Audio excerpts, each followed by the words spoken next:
decent, durable, dignified, and affordable houses we promised Kenyans are finally here.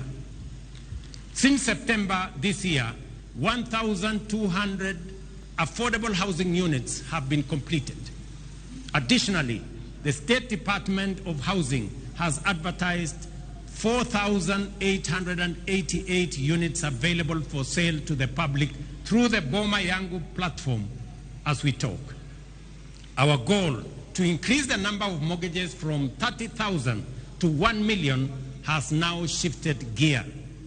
Our delivery pipeline for affordable housing now has a total of 124,000 units at various stages of development across Kenya, while a total of 840,000 units planned projects over the next 4 years are projected to create a minimum of 1 million jobs.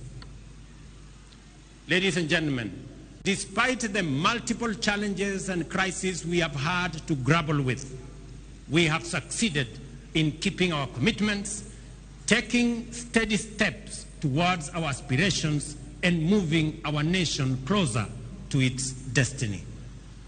Work is underway across the country, and the opportunities are opening up for many citizens, especially our young people. Over the past 2 years, the number